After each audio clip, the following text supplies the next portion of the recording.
Hello, good afternoon. Welcome to your favorite tech program called You and Tech, where we analyze, discuss, and look at what is trending globally, nationally, and in our local communities across Nigeria.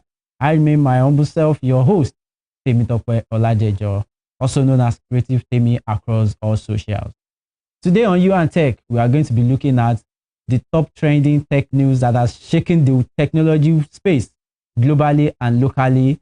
And also, we are going to be taking a look at another interesting topic that is going to be of great value to you, that cuts across how technology is going to impact you as an individual in years to come. And we're also going to be discussing other interesting things. When we come back, we're going to get to the nitty-gritty of today's You and Tech episode. My name is Temitope, and see you soon.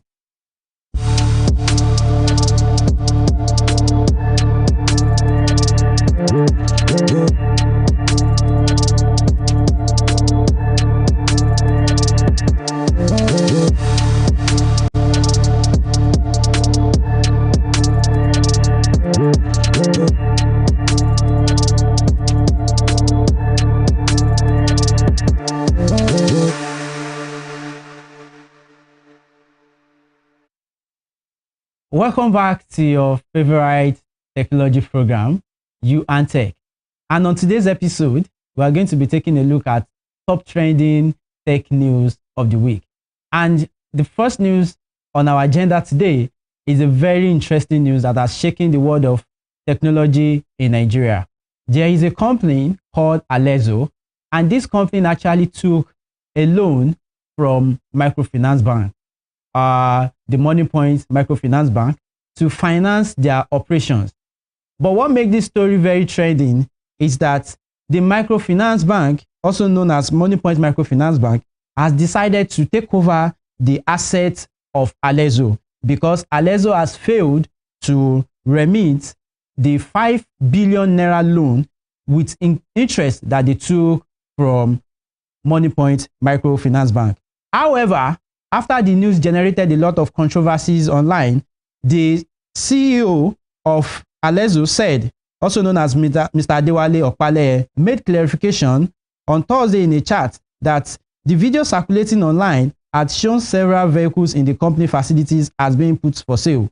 But those vehicles are actually vehicles that are not active in their company. However, he also confirmed that they still have over 400 vehicles that are currently running, emphasizing that the business is still active across the country in Nigeria. Going back to what caused the crisis and why the Money Point Microfinance Bank decided to approach the Federal High Court in Lagos to take over the asset of Alezo B2B logistic company, the bank, which is Money Point Microfinance Bank, instituted an action against Alezo Limited, its managing director, as well as 3 guarantors, as well as Alezo PT Limited, a Singapore-based entity. Court documents reveal that Alezo Limited applied for a loan through a board resolution dated January 2025 to meet working capital requirements. And Money Point Microfinance Bank approved the facility for 18 months with provisions allowing for immediate recall in the event of default. Despite a letter issued on November 18, 2025, the defendants allegedly failed to liquidate their indebtedness, and as December 3, 2025, the outstanding balance stood at 4.38 billion naira, with interest charges continued to accrue. This story is a clear reminder to how companies, synergize to collaborate and raise capital rather than looking outward to make sure that business thrive within the country. But there's been a topsy-turvy between the two organizations, which is Money Point Microfinance Bank and Alezo Logistics. We hope that this issue is sorted out, because if Alezo properties are taken over, this might lead to layoffs and unintended consequences for the entire market. However, moving on from the story of Alezo and Money Point, there is another important news of the week, which has also shaken the Nigerian ecosystem. Over the week, the FAN, which is the Nigeria Federal Airport Authority, has decided to introduce a new way of collecting payments at the airport premises. Over the years, it has always been noticed that whenever people that patronize or go to the airport decide to engage in one activity or the other and they need to pay, they tend to make cash payments. And over the years, this has created a lot of inconsistency in revenue generation. But now, the Nigerian Federal Airport Authority has decided to leverage on technology, and they have said that they are no longer going to be taking any cash payments, and all payments would have to be cashless. And this has actually led to a lot of delays at the Federal Airport, at the Murtala Mohammed International Airport in Lagos, as well as the Nnamdi Azikiwe International Airport in Abuja, where it was reported that passengers missed flight as traffic backed for kilometers, with many drivers arriving without the required cards and attempting to register on spot. The Nigerian Federal Airport Authority partnered with Paystack to roll out the system, which replaces cash payments at airports toll gates with contactless card. The authority announced the program in September 2025, giving motorists 5 months to register before the launch date. Why did this system collapse on day one? It was reported that despite the advance notice, a large number of motorists showed up on Sunday morning without cards. This is a contactless card that they are expected to use to make payment for services at the airport environment, while registration were being made on spot, and which led to a lot of bottleneck issues and paralyzed traffic around the airport environment. The FAN response was that the motorists did not follow the guideline that they stipulated, and that was why there were a lot of traffic on ground on that particular day. This is a clear reminder again that technology is very powerful. It is essential. It is important. It makes life easier. It improves and ensures that there is efficiency in administration. But however, it must follow the right process. We hope that the FAAN is able to make sure that this contactless card registration is being fast-tracked so that motorists or people that have one or two important businesses to do at our airports across Nigeria are not stranded, and this does not create economic gridlock across Nigeria. Again, moving on from this interesting FAN news is another interesting news of the week, which is this news about how OpenAI has decided to agree and to agree to the deal that the Pentagon and the US President Donald Trump gave to them. If they don't agree to this, they are facing a ban. What makes this news interesting is because OpenAI decided to agree with the Pentagon's deal, despite the fact that its very close competitor, which is the Anthropic, decided to not agree to this deal. In the news, this deal says that the deal with OpenAI comes the same day President Donald Trump announced that all federal government agencies must cease using Anthropic's AI tools, and Defense Secretary Peter Hegseth declared that the company will be deemed a supply chain risk. But OpenAI's CEO, also known as Atman, statement suggests that the Pentagon agreed to similar restriction with OpenAI's model. In his statement, Atman said, two of our most important safety principles are prohibitions on domestic mass surveillance and human responsibility for the use of force, including for autonomous weapons system, and the Department of War agrees with these principles, reflects them in law and policy, and we put them in our agreement. Atman further said that they are working closely with the Department of War to ensure that they offer these same terms to all AI companies, which they believe, in their opinion, everyone should be willing to accept. However, this has actually generated a lot of controversy online, because some people are saying that why Anthropic decided not to follow or agree with the US Pentagon offer is because they want to make sure that people are able to use AI tools freely as they deem it fit. But the US government, in collaboration with the Department of War, also known as Pentagon, is saying that as far as you are working or you are operating on US soil, you must make sure that all data or AI tools protect their military assets, both human and digital information. So we want to see how in coming weeks or days, whether Anthropic is going to also follow the path, the footprints of OpenAI by agreeing to the US government deal to give them access to some of their AI tools and assets. So moving on from this interesting news, another news we are going to be taking a look at, which is cutting across the funding space. For a lot of people that are very conversant with the significance of funding in the tech space, you would agree that funding is essential. It is like the oxygen that drives our tech startups, because a technology startup needs funding to grow fast, to scale fast, and to amplify their reach. And this is coming from one of the notable and foremost venture firm in Nigeria, also known as CC Hub. CC Hub has decided to open a 12-month EdTech fellowship with $10,000 worth of grants. CC Hub is a fintech,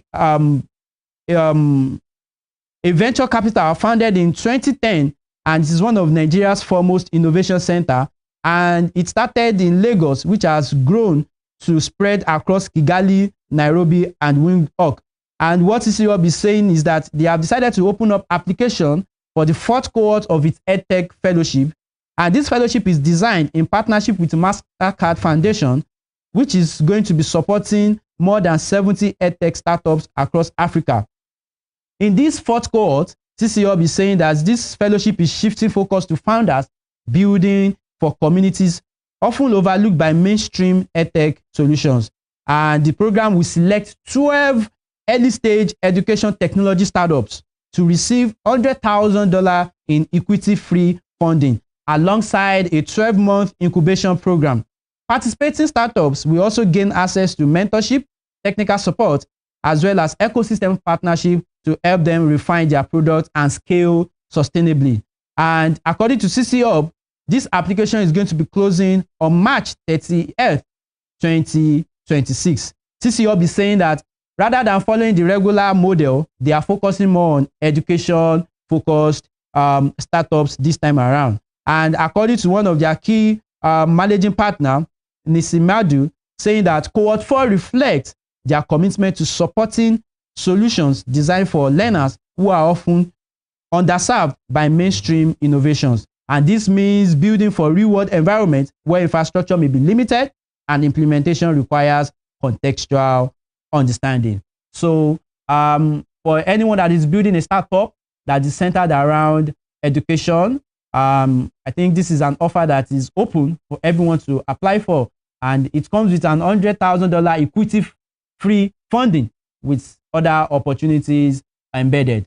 So this is a good one, because once we have more startups, builders are willing to build, but when they get support, funding, and other ecosystem support, it makes their progress easier, it makes scaling better, and it makes the application reach the global stage.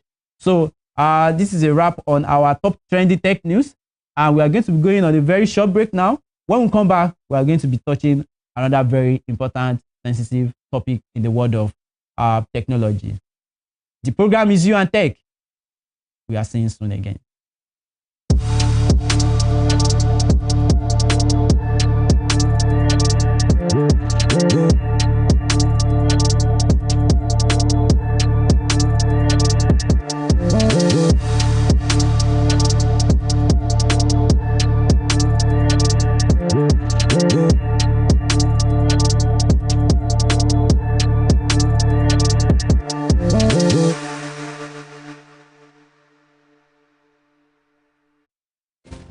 Sadly, in Nigeria, we have less than 50 lions left in the wild. And even these are at risk from snares set for illegal bushmeat. So please, do your bit to protect our remaining wildlife. Say no to illegal bushmeat, because poaching steals from us all.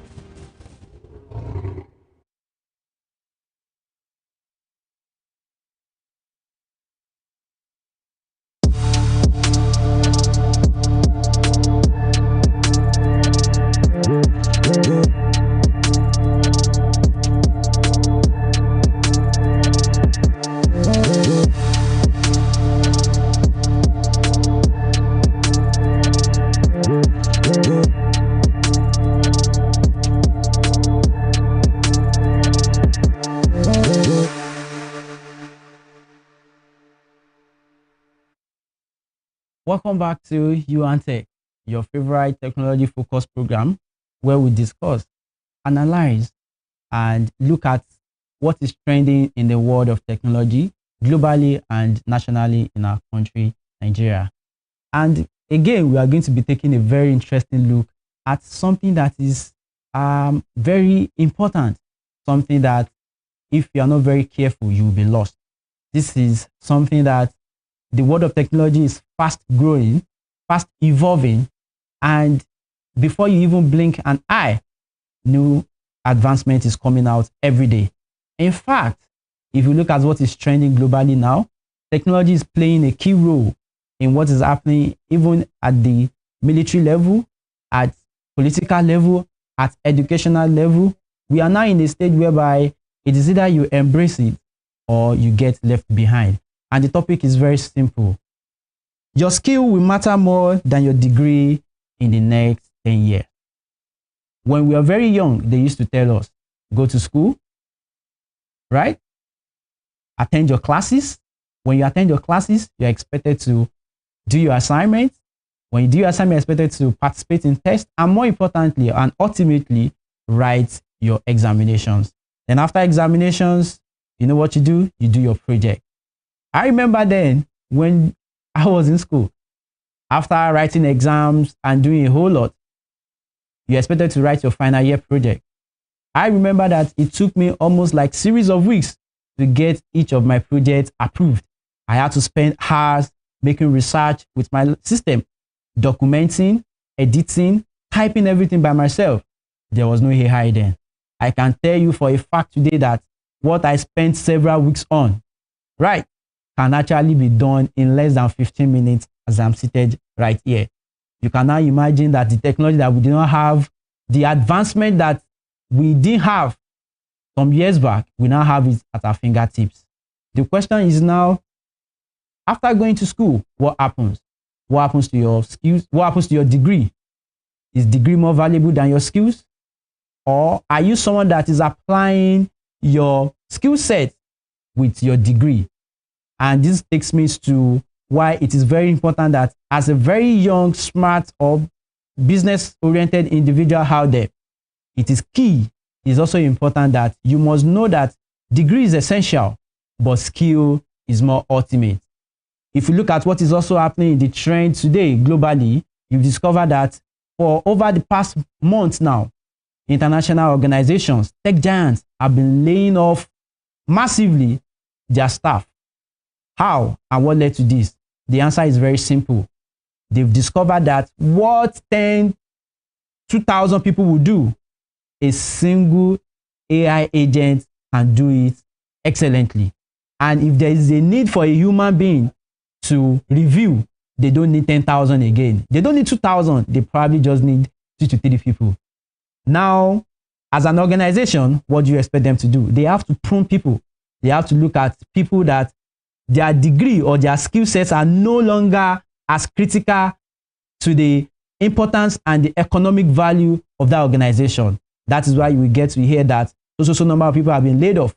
But not everybody was laid off. There are still some people that are still in those organizations, still there because they are very critical to the organizational effectiveness of that firm.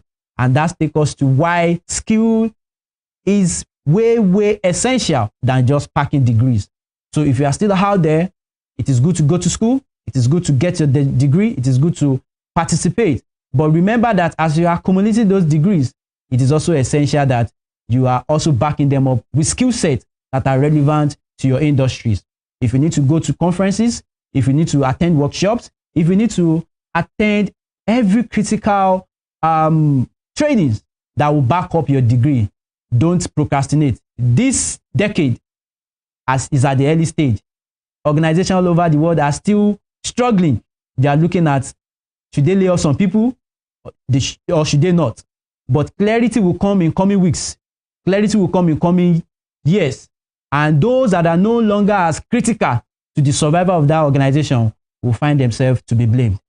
So remember that degrees are very important, but skill sets are equally essential. So take a deep breath, take an assessment, look at yourself. If you're in an organization today, look at the key role that you are playing in that organization. Do you think in the next 5-10 years, if they need to lay people off, are you at the bottom of the pyramid, or you are at the middle, or you are at the top? If you're at the bottom, it's not too late. Wake up. Look at what you can do. What skill sets can you add to your portfolio, to your personality, that when they say this so person is needed, let's call this person. So today, especially in the world of technology, engineers are waking up, designers are waking up, product managers are waking up, because what you need 5-10 people to do, a single computer with one person and multiple prompts can achieve it. So if you're an engineer, you are a designer, you are a web developer, you are whatever it is you are doing in the tech space, this is the time for you to wake up and improve on yourself. What can you do again? There are so many foundational courses on artificial intelligence, how you can master it, how you can leverage on it, how you can use it to your own advantage to add value to yourself and to the organizations that you belong to.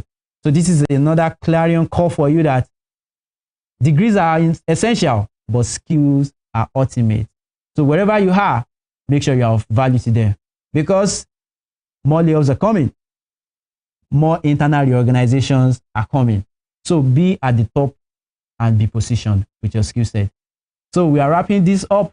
We are wrapping up episode of You and Tech today. And while we are doing that, there is this quote that I want you to take home with you for this week. The great growing engine of change is technology. Remember that everywhere globally, technology powers everything. It can be hardware, it can be software. Not everybody will be a software engineer. Some will be hardware, some will be software. All the gadgets that we have all around us, they are powered by technology. Be of value to yourself, to your environment, and to where you belong to. This is a wrap on You and Tech for this week. A big shout out to all the crew. I remain myself, Temitope Oladejo, your host, also known as Creative Temi across all socials. See you next week.